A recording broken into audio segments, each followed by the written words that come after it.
Before cleaning a concrete floor, move any furniture, rugs, and other objects out of the way. Sweep or vacuum the floor to remove loose debris. Then, go over it with a duster. Spot clean stains with a scrub brush dipped in a solution of hot water and dish soap.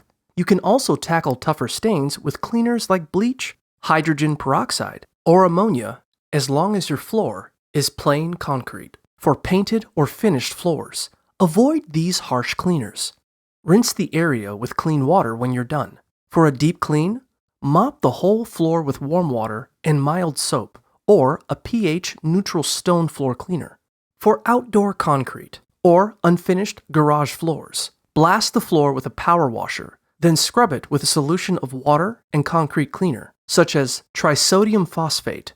Use a brush or push broom with stiff nylon bristles. Rinse the floor thoroughly with your power washer when you're done.